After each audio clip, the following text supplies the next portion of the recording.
Welcome to the Great Distraction.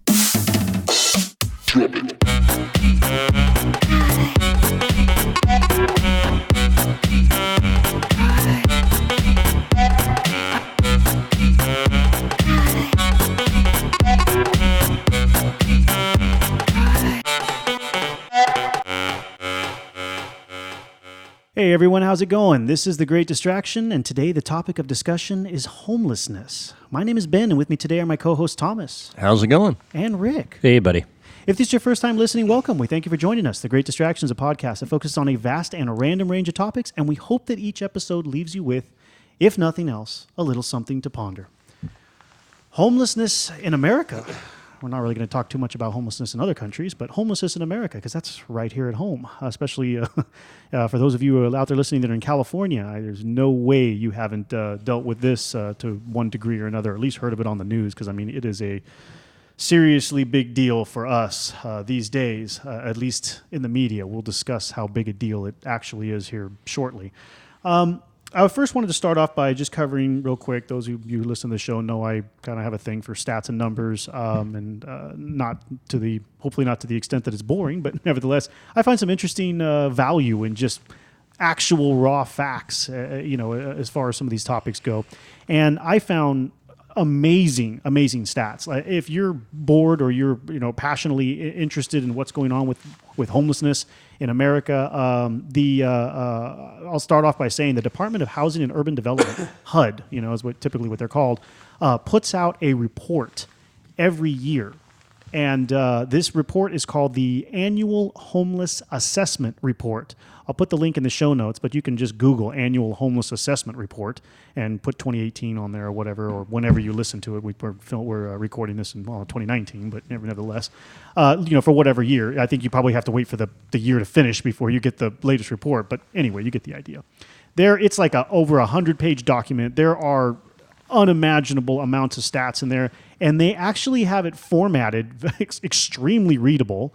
There's an excellent table of contents that allows you to get stats and whatever you're interested in the area, and it's got like every I don't know if you've heard our online porn episode, and I was talking about the Pornhub stats that we had found there, which is amazing that they do every year. I mean, it's like that granular. If you ever looked into that one, it's ridiculous. Like I can't believe how much data that they have collected and release on this. So excellent resource. And from that, I was able to actually both Rick and I had ended up in the same resource. We had pulled quite a few stats that we thought were really relevant to the discussion and the current climate of homelessness in America. And so we'll start off with this. So these are all from 2018. And currently, approximately 552,000 people are homeless in a given night, per these stats. And we need to give a little caveat to what exactly that means, though. So they add the numbers. From this number is divided into two categories, I guess you could say. One is sheltered and one is unsheltered.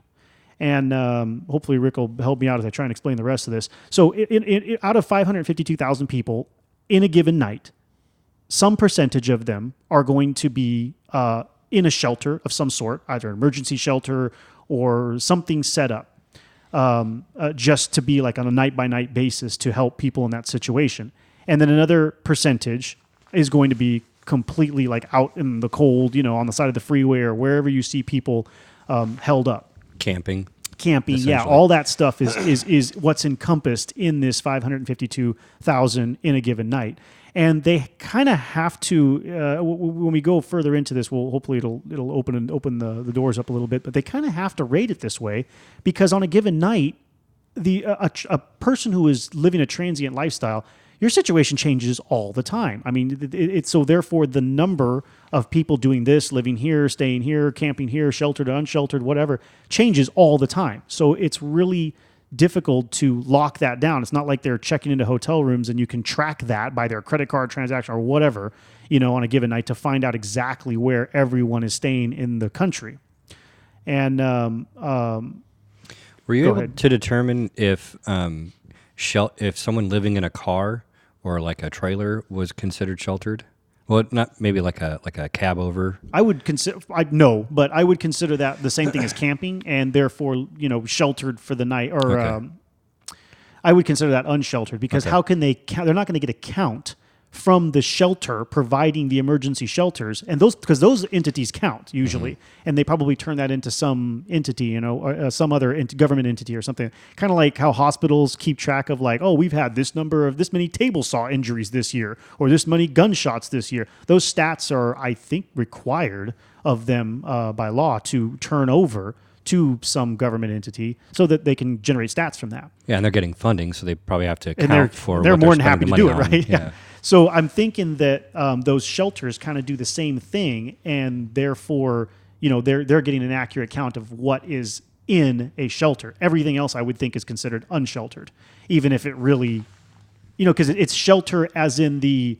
I'm not terrible with English. Not I have Is it your shelter. second language? Yes, no. Yeah, sure. Depends on how much I've had to drink. I drink enough, I start speaking in tongues and shit. No, as in they have shelter versus they are in a registered shelter.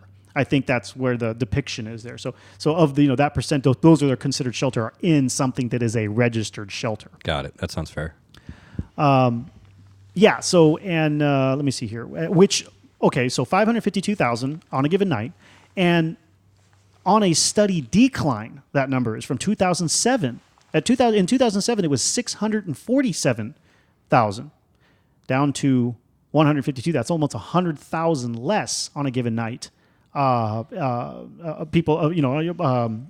Since 2007. Sorry, that's one of the things that the more I started researching into this was. Like a lot of things in media, it seems that they build up the negative way more than they should in order to probably fulfill some agenda that someone is pushing, be it a politician for election or some proposition for funding or something that they're trying to get voted. Yeah, we go straight for the funding. Yeah, I mean, it's somebody is standing to get rich off of something in this every realm. And a lot of the numbers that I found really led to, wait a minute, homelessness actually isn't getting worse in America. But we'll continue through the stats, and then as we discuss some other topics here, you can make your own judgment on that. In this 552K per night, or in a given night, that actually equates to 0.17% of the U.S. population. So on a given night, 0.17% of the U.S. population is considered homeless. Now, I'll add a caveat to that because we had a discussion about this right before we started recording. It was very confusing. There are people who are homeless but are in some sort of established temporary housing or apartments for super ultra low income. Anyone who's living in some sort of a government or county or city or something that's supposed to be a little longer term than just the night. Emergency shelters are not long term in any way, shape, or form. They're just for the night. So anyone who's in one of those organizations that gets them set up with something a little more long term or could potentially be long term or is a little more permanent is not considered homeless. On this given night. But it wouldn't be, okay, so yes, and it wouldn't be included in this 0.17% of the population. So I actually... But that should balance out because there will be people that were homeless on that given night, sheltered or unsheltered, and were able to get out of that or get into permanent living or Yep. whatnot. Yeah. So it should be...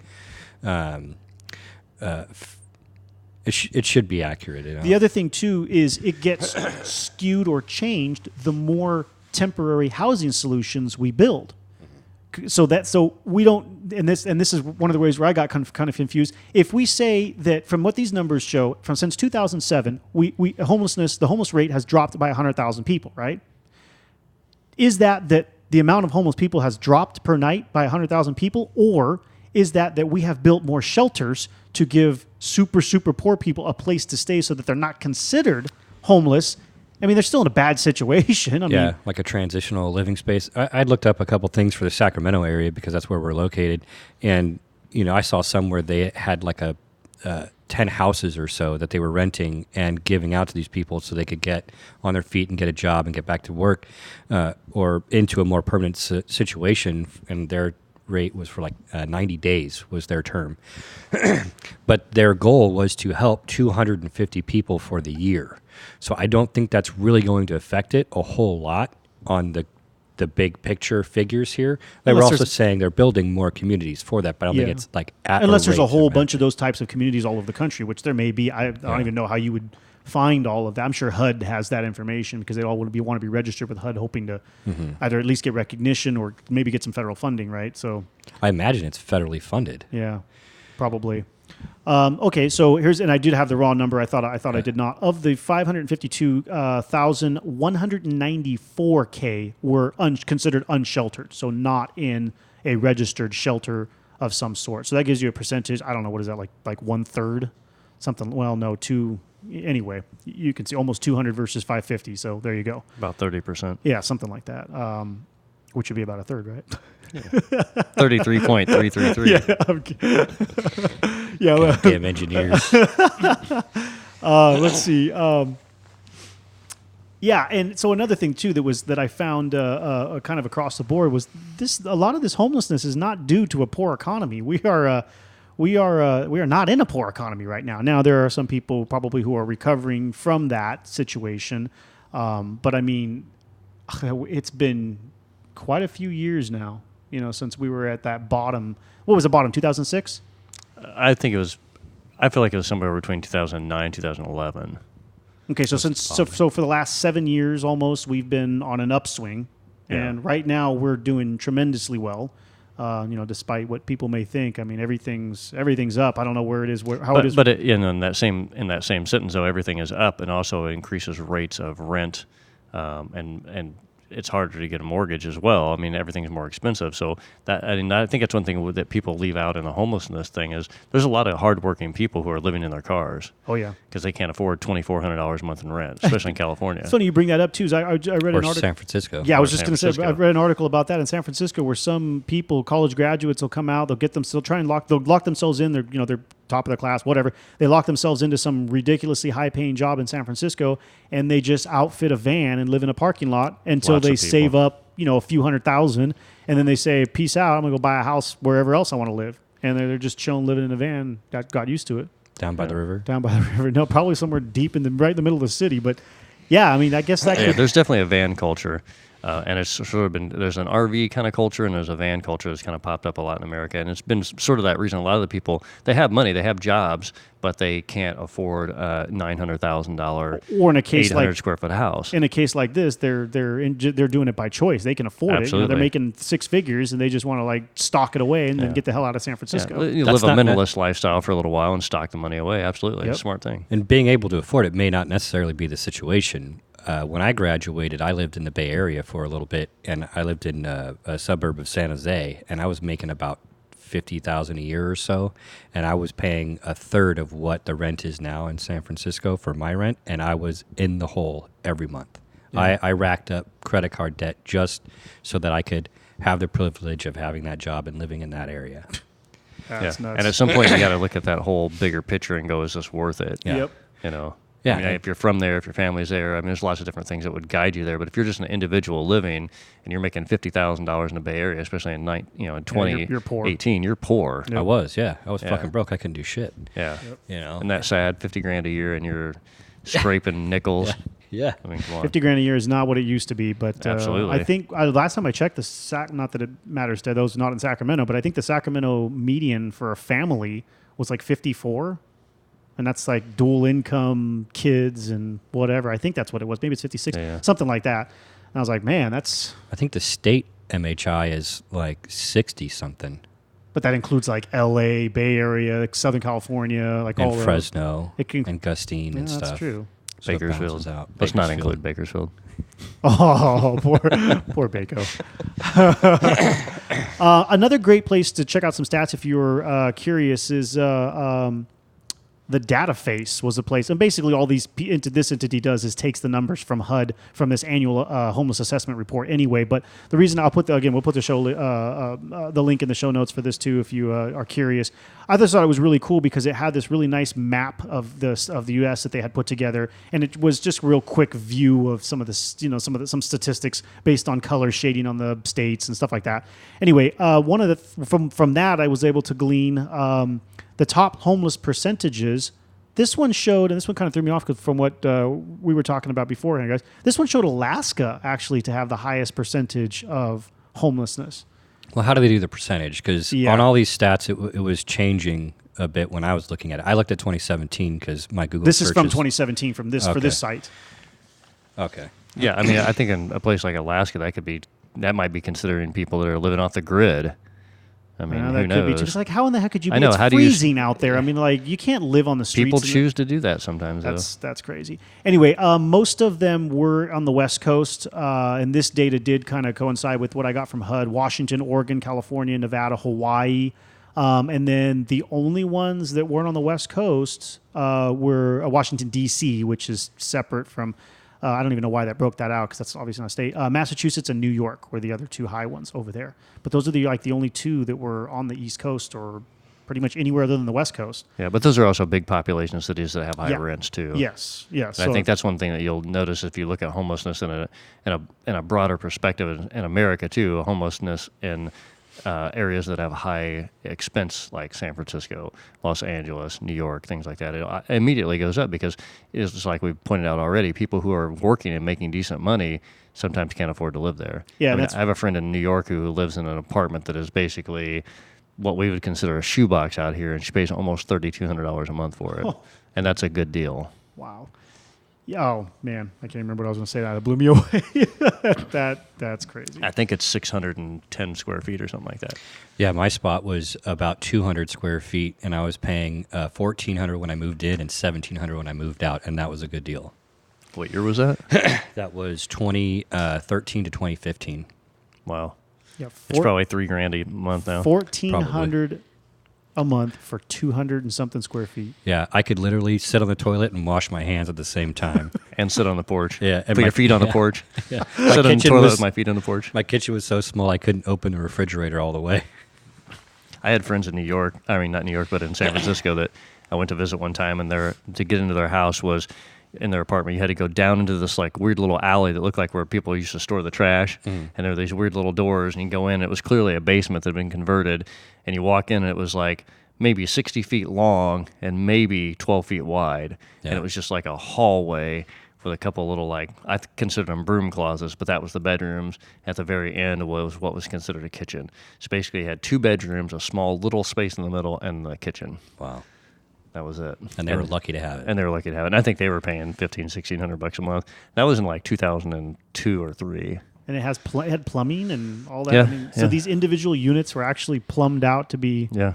It was basically like a converted basement. Just to be there, huh? I've never wanted to be somewhere. Well, that's you know, that's the other thing too is, and we talk about this living in certain areas, and I have friends that live in New York, and you know, you never go to their apartment because nobody goes to their apartment. Yeah. You know, and I think that's one thing at San Francisco living too. Most people don't spend a lot of the time in their quote unquote living space. They're out doing stuff, especially in New York. People are constantly out doing, walking around, going places, more of like a European style living where they're not just sitting in their house like we have here. And we have this false belief that we have to have 4,000 square foot houses because we don't go anywhere else. But that's not how people live in a lot of other places. Yeah, and the entertainment out there it's everywhere. You're always out doing things. Yeah, to the cafe, you meet your friends, you go to the comedy club, you go to the bar, you go home. You go to bed, you go to work, you do it all over again. Yeah. Haven't you ever watched Seinfeld? Sadly, yes. I watched every single episode, and I didn't care much for the show. Anyway. How did you watch every episode and you didn't care for the show? Because I don't pass judgment until I have all the information. That's quite a dedication. I watched every single episode, and I mean, there was some funny stuff, but you didn't like Kramer? Kramer, yeah, he made the show. Absolutely. I mean, he was the Stewie, a Family Guy or whatever. He was, he was kind of homeless, but he had an apartment somehow. Never had a job or anything. Yeah, he never had a job. Yeah. Fell ass backwards into money and pussy. Yeah, I guess you can do that in New York, huh? Actually, they all kind of did that because they all have. I mean, you think about like how somebody was able to live like those people live. They had to be rich, Right. I mean, even though they kind of didn't look like it, But I mean, no, it's like that's no joke. The amount of money they would have had to even have that lifestyle. Anyway, we digress.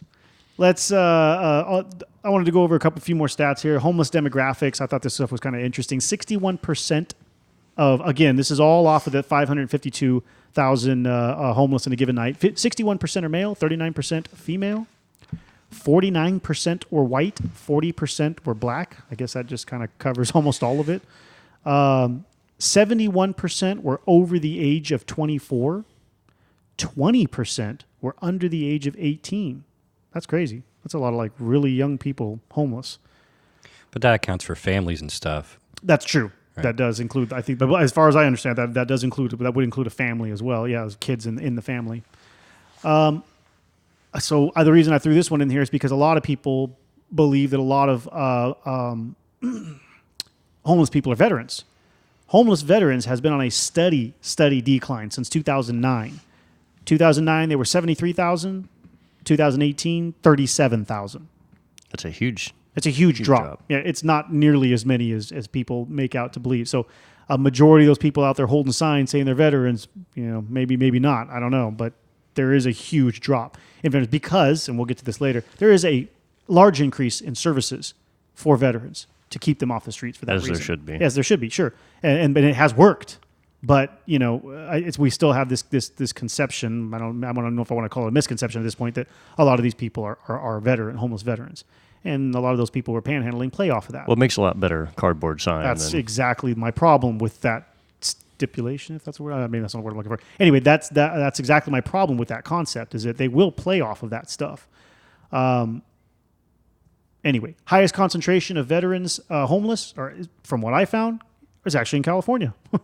I don't know why in the hell that happened, but I think it's the weather.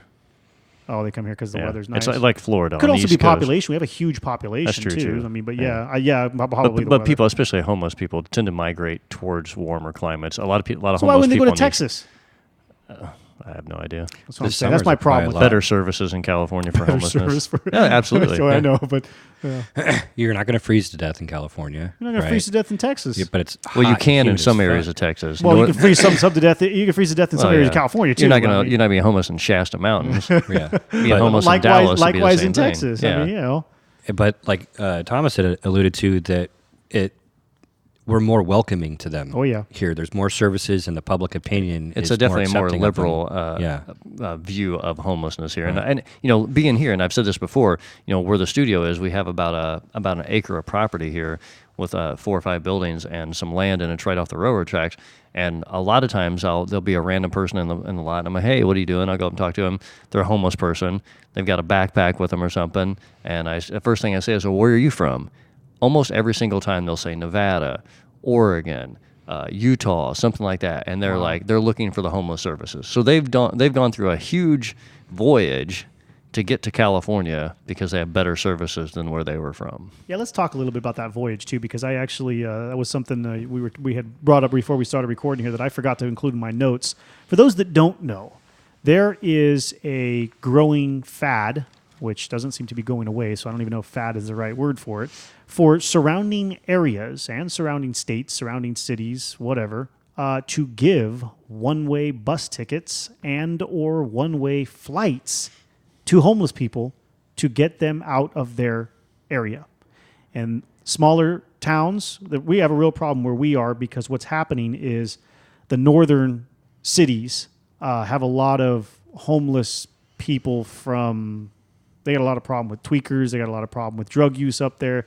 They have a lot of people they want out of their city. So they're saying, hey, Sacramento says it's what was the term that we let you camp anywhere term?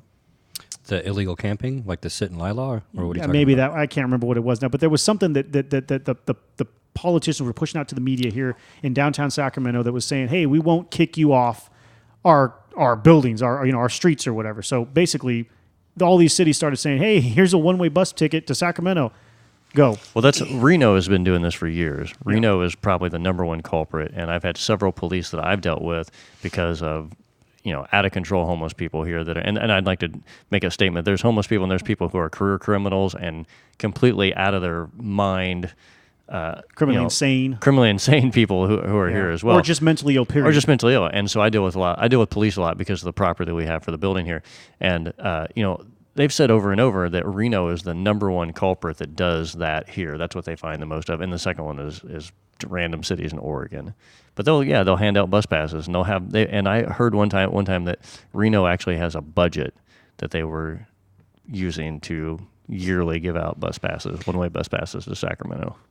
Wow. So an interesting result of that is, especially when you send them to the capital city for a state, all of a sudden the politicians start looking around because they're here, state capital's here, and wow, this homeless situation is terrible, and we better do something about it. Let's push it out to the media. The next thing you know, you start hearing in the media all over the state, wow, it's terrible. We got to start, making some changes. And then I'm not trying to play it down. We do need to do something about it, but it isn't bad for anyone. We have it the worst here, than everywhere else because, I wouldn't say everywhere else, but then a lot of other places in California because they're sending them here. So it's like, yeah, everybody else is getting their cities cleaned up, and we're taking the brunt of it. I read a couple articles on this as well, and we are exporting them as well. What? To where? So the Homeward Bound program from San Francisco is set up so they're supposed to be sent home or somewhere where they have family or friends that can help take care of them. They have a place to stay. So they're not supposed to be shipped somewhere to be homeless. Now, just to be somebody else's problem. Which is what they're doing to us. Yeah. But they were also saying in the article that there's no follow-up, and a lot of these people get somewhere and wind up back on the street, and it's hard to tell if they're actually legitimately making sure that they have a place to stay. Or if they're not delusional and they say, yeah, I have friends in Cincinnati. Oh, okay. And they don't know anybody there because there's a lot of mentally ill people that don't even know where they are now. And then they take the bus ticket and sell it.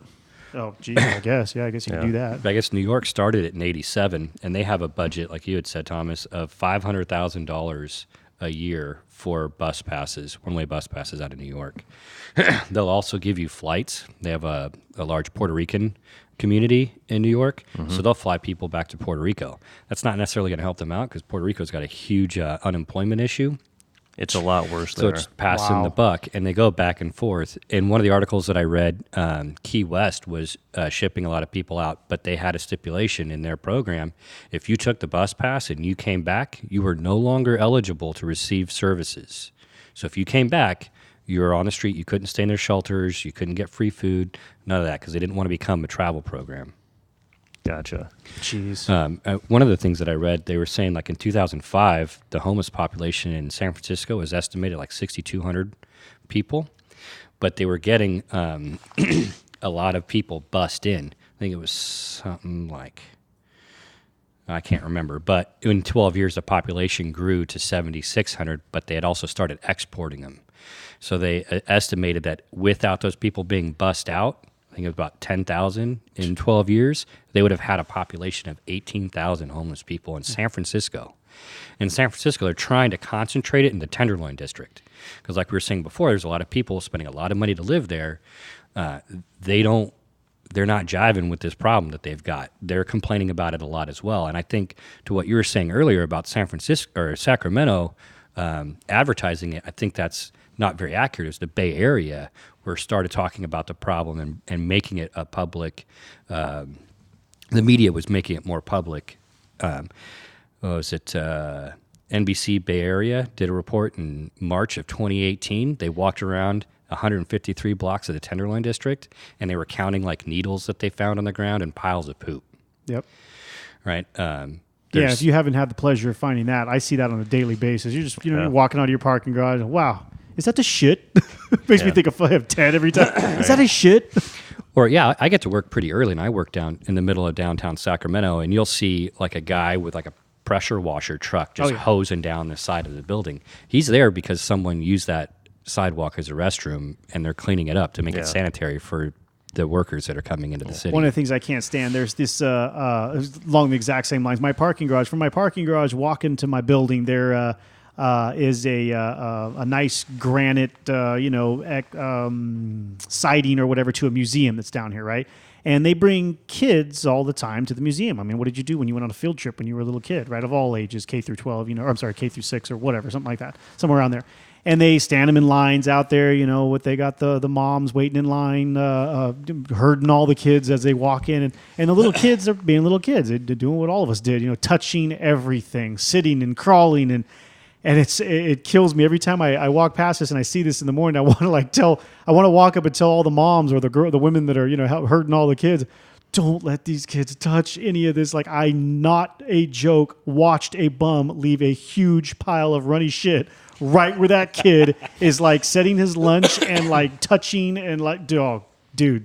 Yeah, Yep. just the AIDS wall, pretty much. Yeah. And it's funny too. When you mentioned the pressure washers, you walk past and you see the markings from where the concrete's clean. You're like, and it's all squiggly lines, right? Like, there's either a really weird bleach-colored worm that hangs out around here, or somebody shat there, because the pressure washers, because the marks are everywhere, man. Yeah, I've never understood why cities like San Francisco, Sacramento as well, don't invest a little bit more in like public restrooms that would curb that. The amount of money that they spend cleaning could build permanent situations. You go to a lot of places in Europe, and especially like Amsterdam and stuff, there's urinals everywhere. There's all kinds of places for people to go because people are outside all the time. Yeah, instead, they use my corners of my parking garage. So every time I turn the corner, take the stairs down, or jump in the elevator, but that's the one thing I've never understood about America is we'll spend a ton of money and we'll argue and fight and lobby for more money to clean up and worry about a problem that's already done, as opposed to trying to look at a bigger picture to slowly solve it.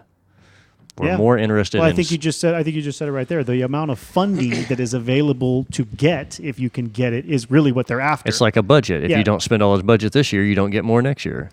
Yeah, and I have seen those portable toilets. They have them like on a trailer and stuff. I've seen them here in Sacramento, and I saw a report that they had them in San Francisco, mobile pit stops. Yeah. But they're not in the same location all of the time. Yeah. And the ones that I see in Sacramento aren't well labeled, like the ones I saw in the picture for the article that I was reading on this. But they are out there. They're just, I think a problem with that is that they're not in the same spot. So it's kind of hard to count on the bathroom being there. You figure out where one's at, and next day it's gone. Yeah. But you know where that concrete corner is. Yep. That's there all the time. You know where that bush is. Yeah, well, if they're lucky and if they're nice enough to use a bush, so they don't. But you know what's crazy about that? I remember one time I was doing an art show in Los Angeles, and I'm walking down 7th and Spring Street, which is right downtown LA. And I look over and this woman who's very well dressed, a professional, nice woman. And I looked over and on the side of, just in my peripheral vision, I was like, what is that woman doing? I turned around. She had her dress completely hiked up and she's pissing on the sidewalk while she's walking to her car. Nice. She looked like she made $150,000 a year. Like, why? When you gotta go, you gotta go. I guess. Just hiking up your dress and piss right on Spring Street. Nice. Oh, wow. Yeah, Classy. So on the public bathroom thing, the San Francisco was recently in the news for their poop patrol people, with the salaries that they're paying them.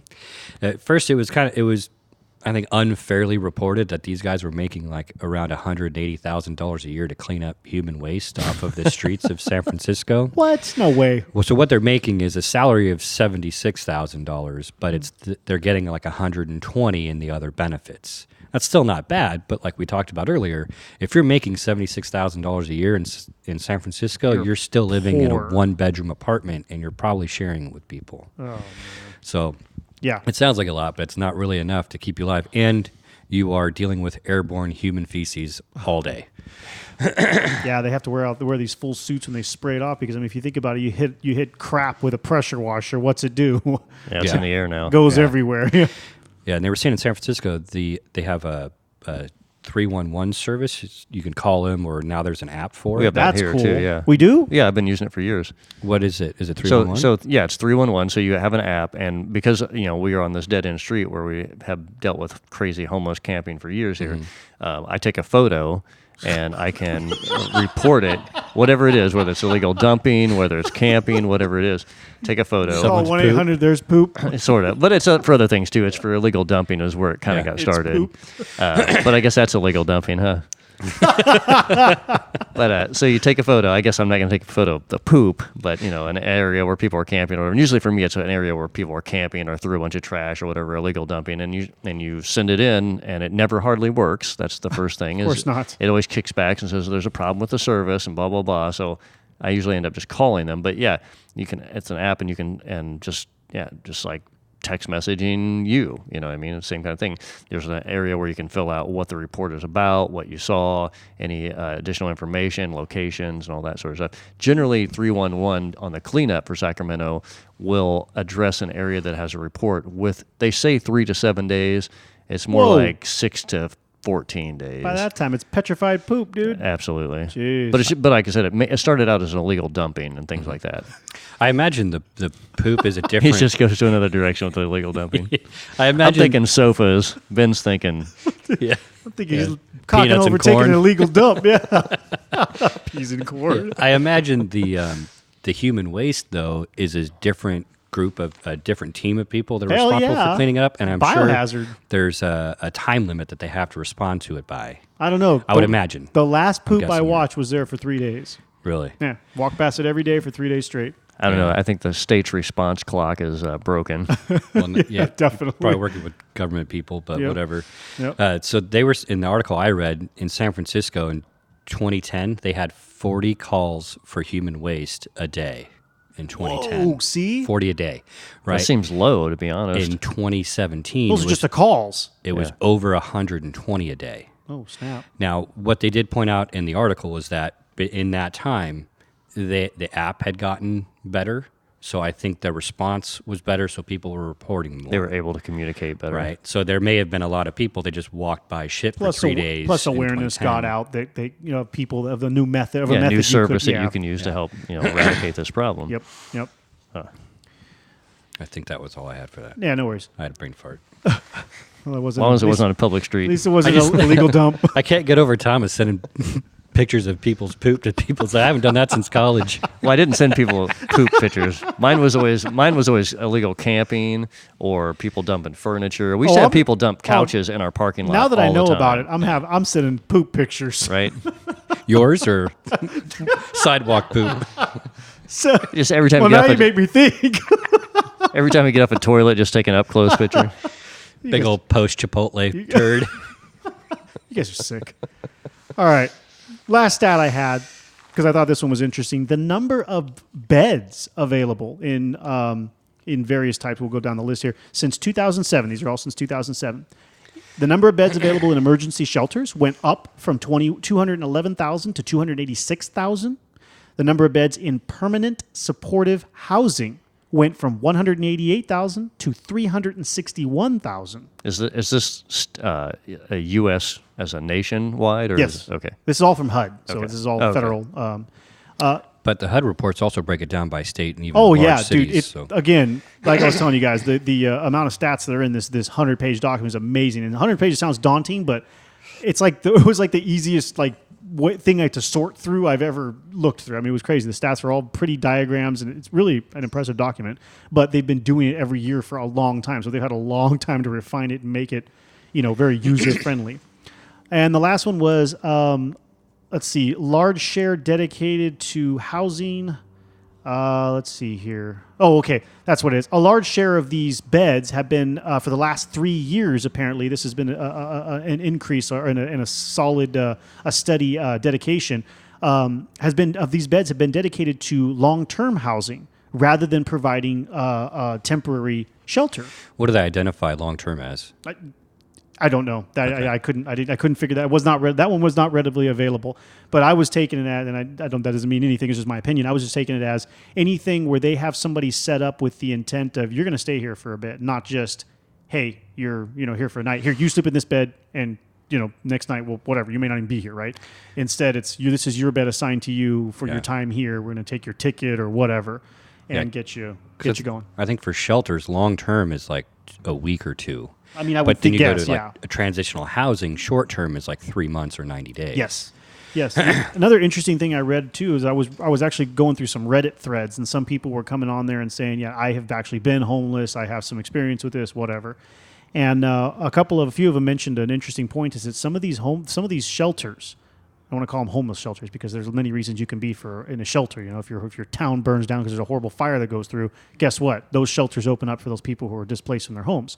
Anyway, he said some of these shelters can charge anywhere from $5 to $20 a night to stay in them. They are not all free.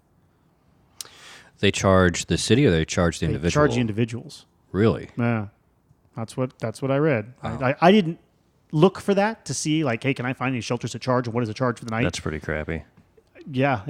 So the reason I wanted to bring that up is because if that's true, again, I haven't looked at that myself. You're welcome to do your research if you're curious about it. If that's true, then that is a extremely strong incentive to panhandle, to get money just to stay somewhere for the night. So, I don't know. Think about that, I guess, when you're considering or whether or not to give somebody cash, for the night. Maybe that's the situation, especially if you're in a harsher climate. Maybe the other thing too is some of these shelters that run, maybe they don't get any funding at all. So yeah, that sounds crappy to say. Wow, you're charging homeless people for a place to crash for the night or something. But maybe it's, hey, who pays the people to run this? We don't have federal funding. But we still want to offer the service. We have the space. We have the cots. We have it set up. We have this. We have that. We have all these services. Who's paying for this? Why are people showing up? Why are to work here? Maybe it's all volunteer based, but at the same time, no matter what, you can volunteer time, you can volunteer labor, but that doesn't generate any money to buy supplies that are needed.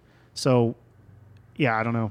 Yeah, you might have like someone where it's their full-time job to do that, and they're managing like maybe 100 volunteers that kind of keep the gears moving. Yep. But somebody does have to be responsible for. Somebody's got to be getting paid. I mean, even somebody's always getting paid, and that's what we talked about before. A lot of the funding that gets allocated for these programs gets swallowed by administrative fees. True, but I'm thinking, what if this is a standalone thing, or maybe it's part of a chain of them, or whatever. I mean, it's like you have to find somebody who's going to do this day in and day out. You have to. It's a full time job. It's like otherwise, what are they going to do? What are they pulling up a cot next to the homeless and sleeping with them? I mean, because hey, but they're the long term person running it, right? And then where's the food coming from? There is a lot of donations that goes on, but I mean, at the same time, I don't know. I don't know. I don't know how I feel about it. It's like I kind of think at one side of the same coin. I mean, especially if they're panhandling anyway. Well, where's their money going? Yes, they need food. Okay, great. Some of these stats that I'll go over. This one study that I found was apparently was done in San Francisco. Some of these guys are making a lot of money a day. I mean, a decent amount of money a day, enough that they can definitely feed themselves and have extra money. That being the case, why not help out the homeless shelter where they're staying? I mean, and if they're getting in there every night or every other night or whatever, it's like paying rent, but you're paying $5 a night rent. I mean, I don't know. I can see the good and the bad side of that. Yeah, I don't know. I think there's a lot of unexercised opportunities to help the homeless community that people don't understand. And one thing I've never understood either. So in the city of Sacramento, and from everything I found, they get about $18 million a year. Oh, just wait till we go over these new props that just passed in California. Well, yeah. So here's my thought. What the numbers I found were about 3,600 homeless people in Sacramento at any given night. So I don't understand why, if and again, we talk about how funds get allocated in the worst ways possible. And if you donate $1 to a charity, you're lucky if 10 cents gets to it. That's the same thing with homelessness. It's the same thing with the money that comes through in a lot of the state-funded programs too. But if you have $18 million, here's what I don't understand. If you have $18 million a year, why can't we start some sort of an organization where we start buying old hotels or old apartment buildings or something, commercial and put property, dude. Well, put it into a mortgage that the state is buying with that fund. So you got $18 million a year for Infinity, so that can fund mortgages to buy buildings that could be housing situations where people could get into programs where they could get that housing to help them. I think there's a lot of opportunities, as we talk about all the time, with money that just gets allocated really badly. Yeah, and because they allocate $18 million and $15 million goes to the operating cost. Right, exactly. And the state department that runs it. Yeah, in the city of Sacramento, we are on this huge push to have more and more luxury houses, more and more luxury this, more $900,000 condos. But we have no incentive to do anything for the people who pick up the trash, the people who work the services, the people who deliver the pizzas, the people who work the restaurants, the people who don't make any money, that are basically just getting by. Those people are going to be homeless too because they can't spend $3,600 a month for a rent. And that's one thing that there was one developer who passed away about a year ago here in Sacramento, and he was the only developer that I had met that really seemed to actually care that there is a community here of people who don't make $200,000 a year. And the reality that a lot of people in a community don't make a ton of money, just like we've talked about the incomes and people in San Francisco, these are the people who work at the restaurants that other people go to. Yep. These are the people who pick up the trash. These are the people who do all kinds of other jobs that are completely necessary. And when those people can't afford to live in their own community, either they're going to be homeless or the community itself is going to suffer. So we have to start looking at these things in a lot different way. And I think the city of Sacramento, it's really bothered me in the 7 years that I've been here to see how we've gone from being in a recession to every single new house that's available is $900,000. No, that's all they're building now because That's what they're building to turn for the profits. So and that's what I building. understand. So why don't you just put a sign instead of calling Sacramento the city of the trees, the city of white rich people? Because that's all they seem to want is rich white people. Because who else can afford these things? Yeah, and they're doing it in every major city too. So your whole rant is applicable across the board. Absolutely. In every major city in this country. It's not just Sacramento. They're all dealing with the same problem. Because those private companies that construct those things are doing this, only building those new buildings for the reason of flipping them and and making the profit off of it. Yeah, but at some point we have to look at the human cause and effect of what we're doing, not only building communities, but how we're treating people. We have to understand that the bulk of the people here do not make that sort of money. We can't afford to do that. Yep. We can't price out every single person in the community because we want some giant, unbelievable population of rich, wealthy people to come here and make it all better. Yeah, I don't know if they're making it all better, but yeah. Well, that's They're exactly doing it. something. They're not making it better. That's the problem. So that is a great transition to the next section I want to talk about. Why are people homeless? How do they end up this way? And that is definitely one of them on the list, priced out of their own communities. This happened to like everyone in the Bay Area. If you grew up in the Bay Area, you can no longer afford to buy a place there or even live there. If you're lucky enough to have your mom's house, your parents' house or whatever, when they pass or whatever, you've got a house. But priced out of their area. There is an actual large number of criminals that move in and out among the community. Absolutely. Of the homeless community. It's a place to hide. Yeah, you're anonymous the whole time. Yeah, very anonymous. This is one of my biggest fights I have with the police in the city and the homeless situation, is because being where the studio is at, we deal with a lot of transient people who are actually criminals. 2 years ago, I helped the city of Sacramento, the police department, track down a guy who was on he had a felony warrant out of Oregon. He had stabbed his girlfriend repeatedly. Left. That wasn't his first felony warrant. He was living here in Sacramento, scot-free, getting services, hanging out, living his life. Free food. Getting free things. And the city of Sacramento doesn't extradite people. So what happened was there was a small group that had developed through the Yolo County Police that were extraditing people. So if the Sacramento City Police could arrest somebody or pick them up on any sort of violation that they could get them, now they've got them in custody, they could turn them over to Yolo County. Yolo County could extradite them back to their city of origin where they had a felony warrant. There is an enormous amount of people who live among the homeless community who are absolute career criminals. And I think that we need to start addressing homelessness in some different directions. First of all, people who are absolute criminals who have felony warrants from other states, I mean, what's the percentage of that? From what I see in the police that I deal with here in town, it's a fair enough amount of people that there's actually small groups of police that are trying to eradicate that situation. How are they eligible for services if they have a felony warrant in another state? When you go to get a free phone at the corner over here at 16th, they don't ask you if you have a felony. No. But don't when you they get free check food, your ID and stuff like that? They don't. No. A lot of these people don't have IDs. You got to have an ID. Why do you have to have an ID? There's nothing that says you have to have a California ID or a driver's license or anything. So if I just walked in there, I could say I want a free phone and I'm homeless. Absolutely. They would have to give it to That's me. a program that they're doing. That they were doing. Yeah. So I can't remember what the company was called, but there was a program that was here where they were giving away. Some people are going to laugh at this. They're giving homeless people cell phones. Probably in an effort to track them. Who knows who's managing? I never looked into what company owned that, who their assets are belong to or whatever. But for some reason, they were trying to get cellular phones in the hands of all homeless people. This was a few years ago, right? Well, it's every single day. If you come into downtown Sacramento off of 160, right when you get into downtown. Oh yeah, that stand thing. I've seen that. They stand it's out there there now. almost every day. Now it's not a store. Like it's not a storefront anymore. It's a it's like a kiosk on the street. Yeah, exactly. It's unbelievable. It's ridiculous in the middle of like the kind of this ghetto area. They just set up this brightly colored, pop-up tent looking thing. It's real There's a tiny couple cute girls working there, just like any other sales thing. Unbelievably, they hire these like nice, clean-looking girls. You're like, you're what? Like, don't get raped, sweetie. That's not really a safe area to be standing on. And I've heard lots of arguments about that. One is that it's to give somebody who's on the street a way to communicate, to maybe help them to get a job or do a thing. And I'm totally for that. But the thing with the services and what you were saying, Rick, before, do you have to have an ID? No. If you're a homeless there's a guy we call the caveman who's a homeless person that wanders around here. He never has shoes on. He hardly ever has a shirt. He's usually dragging something. He looks like a caveman. I've seen him. I'm pretty sure he doesn't have a valid ID. They don't have IDs. Yeah, but he has mental health issues, and he should be there.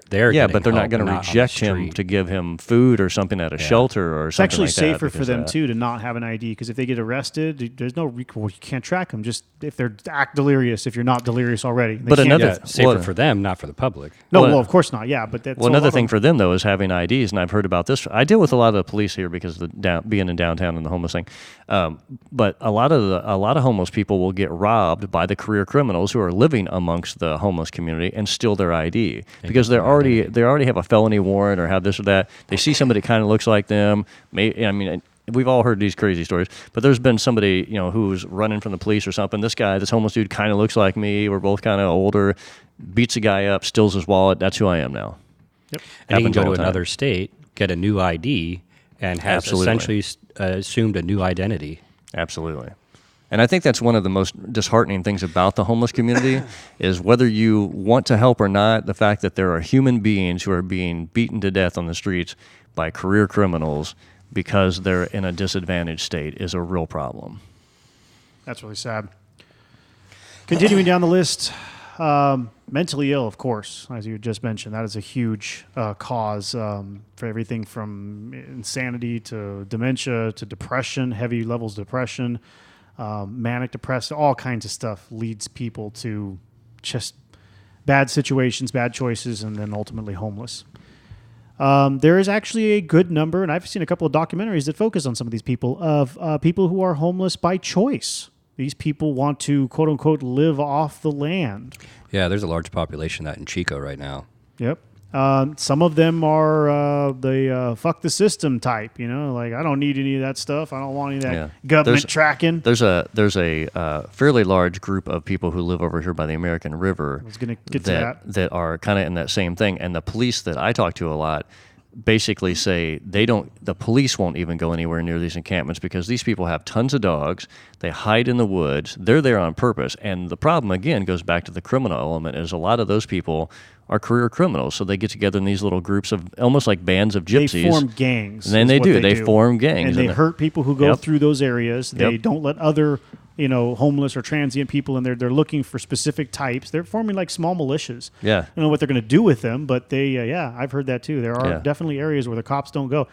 Police officers are not everywhere, people, and they don't want to be in a lot of cases. They will get hurt, and they don't want to be hurt. Yeah. And on top of that, unless those people are attacking others that, are tax-paying citizens, that's what the police generally likes to put its effort into protecting, I think. There's no reason for them to go out there and mess with them. And even then, if someone's being actively attacked, they don't have to intervene. They can stand there and they can watch and they can report it and they can use that as evidence against the assailant. There have been many cases where law enforcement officers witnessed murder and did nothing and then used that. They could have prevented it and then used that to incriminate the assailant. There was the Parkland shooting in Florida. The school resource officer sat outside the building. SWAT team got there and went inside before he did. Yeah. And he collects a pension now. Yeah, wow. Different rant for a different night. That's it. Yeah, that's a whole nother. I was like, holy crap, you just opened up a can, Rick. Why'd you do that? Natural disasters. We've seen this happen countless times in the last. We just couple had it of with the decades. campfire. Yep. Yeah. There you go. Yeah. There's a whole bunch of now homeless people. Yeah, now. there are over 10,000 people. Yep. And I mean, yeah, you might say, sure, they got insurance, they'll get their money, but dude, that takes forever. And in the meantime, you have nothing anymore. And And there's there's a lot clothes of- on your back in the car if you're lucky. Yeah, and there's a lot of people who live in these areas who might have moved from somewhere retired, and it's just them and maybe a wife and husband. They don't really have a lot of friends. Their house burns down. Now they're in the same boat. They're homeless. They don't know anybody. They don't really have Can't any go back close to work. friends. You're too old. Yeah, their car got burned. They got out with what they were wearing. Maybe and you're that living- happened to a lot of people. Maybe you're living in an area where you could never afford to buy another house there. Exactly. And in the for the campfire, that area that burned down, a good portion of that population, they were on the poverty level. And if they were working in town and their place of business burned up, they don't have a home and they don't have a job. So they are now officially homeless. A lot of them were renting, didn't have insurance. Yeah. They were strapped as it was. So yeah, about 10,000 of those people are probably not going to get back into a home. And the other 10,000 luckily had insurance or other services to help get them back. But they're going to be bouncing around for 6 months to a year minimum. Yeah, absolutely. You know? Your house doesn't burn down and the guy doesn't show up like on the commercial and go, oh, we'll take care of it. Actually, I do know a few people that were affected by the fires, and they were very responsive with insurance checks for the renter's insurance, homeowner's insurance, and auto insurance. Wow. And so a lot of those people are already in homes, and they're now working with the insurance companies to deal with the contents of what was inside their homes and their cars and whatnot. So they've been really good about it in this situation, but it's not always the case. Yeah, it's definitely not always the case. But then you got to consider too. Now you're increasing the homeless population because these people have nowhere immediately to go because shelters are full. Now there's a housing restriction because now there's more people trying to find housing, so rents go up. Yeah, and we're seeing that in Chico right now as well. The campfire was a neighboring community to the city of Chico, which had a population of like 150,000, and then they had like 30,000 people essentially move in one day. Yeah. So you've got 10,000 homeless people in the town. Most of them are eligible for services in the FEMA camp, but there are plenty of people roaming around. And then you have the other about 10 or 20,000 people that are buying homes or renting places in the surrounding area. So, yeah, there is no place to rent or buy in Chico. And the fire victims were making offers, I heard, 20% over asking price for home sales in Chico. This was December of 2018. As they get their insurance checks coming in, they got a little bit of money to work with. Yeah. Wow. Let's see. Drug addictions. We kind of already talked about that one. A lot of people are homeless from very bad drugs. Yeah, and then, another thing when we talk about the homeless thing too, and go back to the mental illness thing, we can start in the Reagan era of closing mental health institutions. Yeah. And I don't understand why. And this is the statement I was making before, and everybody thinks I'm crazy. But unless we start investing in our own human existence and our own people, we are going to have a way worse problem as the future goes forward. I don't understand why a nation as powerful as this would decide to cut funding for our own people who are mentally disabled. We're talking war veterans. We're talking all kinds of different people. That's insane. It's insane, and Yes. it happens all the time. That is the mental illness of this country. Yeah. Yes. I remember in the 80s when it happened, there was a mental health institution that I used to walk past going to high school every day, and all of a sudden one day it was just closed, and they had like 9,000 people. And those people just got dumped. And I had a buddy of mine that went to high school, and the reason I started to find out information, his uncle was in there, and he just disappeared. They were just taking people, opening the door, and pretty much just pushing them out on the street. And he was gone. It was like 5 years before they were able to find this guy. Wow. And he probably didn't have the mental capacity to make sure to take his drugs or go to the Nothing. doctors. So he was There were just no drugs. spiraling There was no way to get control. drugs. Yeah, There was no way to get medication. there's a homeless lady that hangs out around here by where the studio is, and lots of people know her. And I found out her story just by dealing with some of the neighbors around here. She used to be a school teacher. She was diagnosed with schizophrenia, had some problems with her medications, lost her job, lost her house. She's on the street, Damn. and once in a while, some people that she used to work with will track her down, pull her out of the street and try to help her out and get her back on her meds, but she does the same thing every time. She just kind of disappears. She's off her meds, and she's yelling and screaming on the corner again. This is a productive member of society that has a mental problem. We should at least invest in trying to help our fellow humans. Not everybody has a family. Yeah. But we fucking don't sad, care. dude. We want the new iPhone. We want the new BMW. We want all this crap that we don't need. We don't give a crap about real people anymore. That's a big part of the homeless problem. And I would include drug addiction to be part of the mental health problem Absolutely. as well. You get dependent on chemical dependency is a serious how it's a serious hold on people, and they can't necessarily control that. And we have a stigmatism in America, unlike places like Europe, where it's like, oh, well, you have a drug problem. Well, you're a loser. You're a piece of Yeah, crap. you get You're written this. off. You're getting written off. Big time. So there's no hey, let's help you. There's no incentives to help people. There's no rehabilitation. We look at drug abuse in America as you're immediately a criminal. Unless you're rich and can go to some Absolutely. high Unless your class, dad's a senator Yeah, and you but- got a drug problem and you're just doing a bunch of cocaine, and you can go we don't care. And you can go to some high class, drug addiction rehab center. For $12,000 a week. Yep. Yeah, my boss when he was in college, he volunteered with homeless people in a transitional home to try to get them off drugs and stuff. And he said a pretty common theme that he had heard was that a lot of these people had used up all of their second chances and stuff with their Yeah. family members, so they had Oh, yeah. burned all of those bridges. So it wasn't that. Maybe the rest of society will write them off, but their family members and their friends do try. And he was saying it was really sad for them because it was pretty consistent. You'd get someone on the right track for several months, then they just disappear and they relapse and they come back, a couple weeks later pretty distraught, and then you have to start all over again. So I don't think that the society as a whole has written them off. I think it's the people that are a stranger to the addict have written them off because it's Yeah. easier to do that than it is to just Yeah, but get we do stuck have in that but we loop. do have a stigmatism against people with addictions in Agreed. America. Definitely. Yeah, and this topic has actually run quite a bit longer than I expected here. We're I think we're gonna have to break this one into two parts here. We still got a whole nother lot of stuff we wanted to cover on it. So hopefully you guys were enjoying that, and we'll finish up the part 2 next week. Thank you for listening. Show notes and other info can be found at our website, greatdistraction.com. The Great Distraction is listed in iTunes, and we greatly appreciate it when our listeners take the time to look us up and leave us a 5-star rating and review.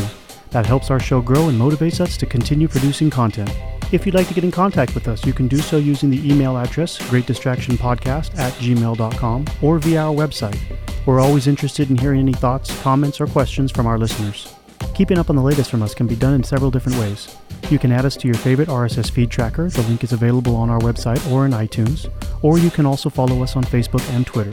Just search for Great Distraction, one word, no space. As always, thank you for listening, and thank you for all the support.